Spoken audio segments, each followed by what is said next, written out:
Alright, welcome back to Ayemo TV. Like it, na share my videos ne from home. I will say uncle PM parliament dia na say enye asem keto akra. Eye Sam George na say eye MP say wa disgracing the fala wa exposing the flat.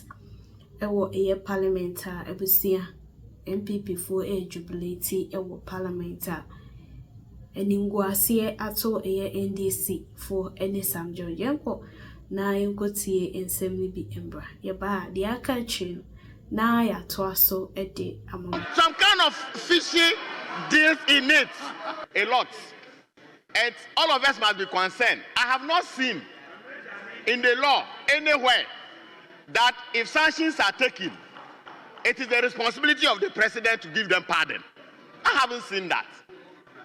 But interesting, NCA issued a statement today, and in less than 3-4 hours, the president just comes in to give clemency. Mr. Speaker, don't you see something fishy inside there? Don't you suspect some fishy inside there? Mr. Speaker, there is some kind of fishy deals in it. Because it's not even 1 day, it's not even 48 hours. When did you report to the Mr. president? Speaker,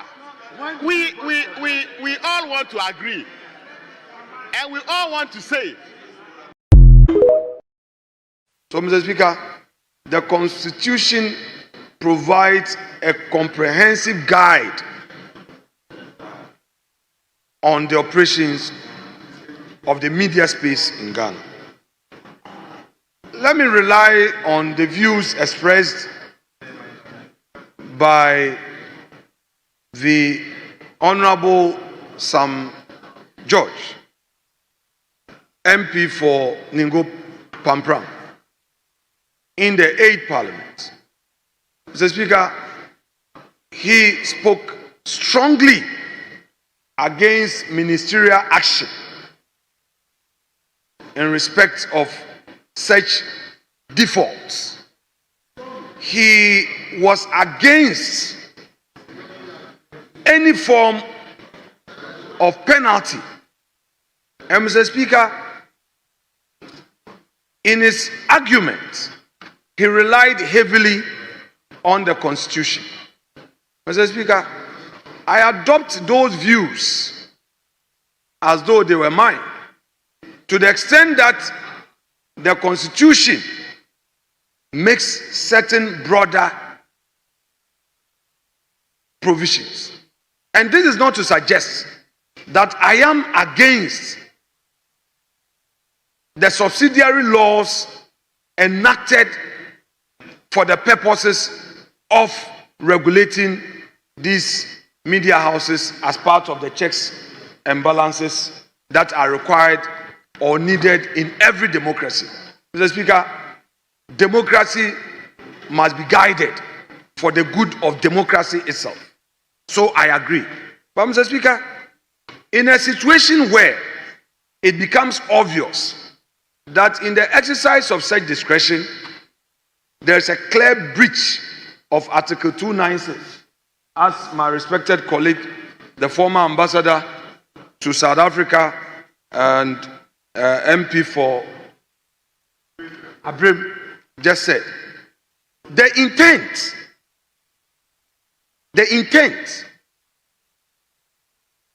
must be looked at. And clearly, it comes without doubt that Article 296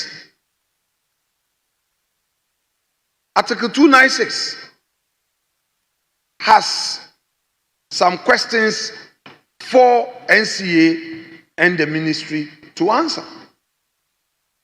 What we are seeing in respect of the statement from the presidency later this afternoon, a supposed clemency. Mr. Speaker, these are things that are done for the optics when the political system sees that there's a backlash. It is a very rich statement, very rich. And we take this supposed clemency with a pinch of salt.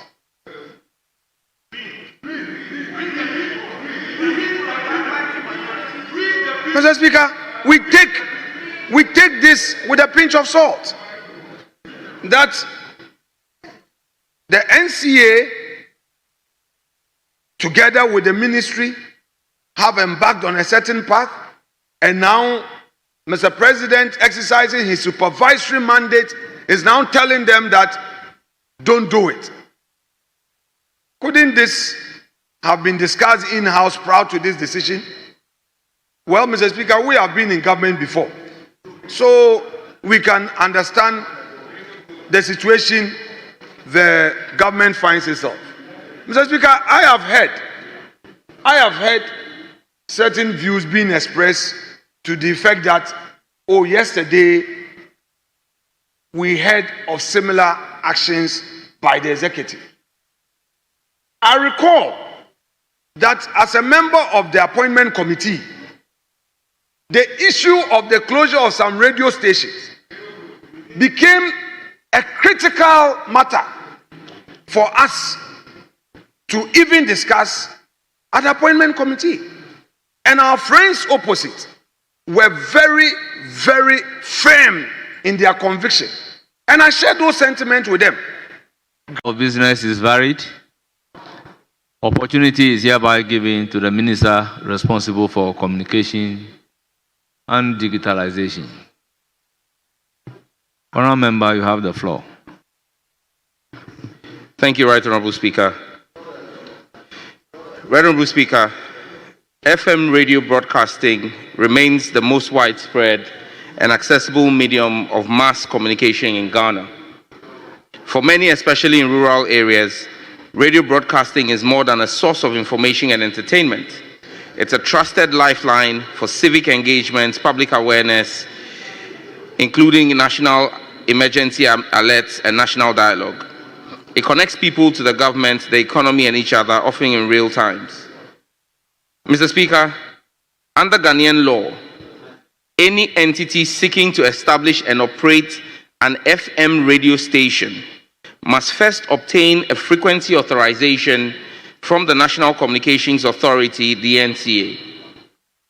Per Regulation 54 of the Electronic Communications Regulation 2011 LI 1991, the authorized entity is required to construct and operationalize the station within 2 years of receiving the authorization.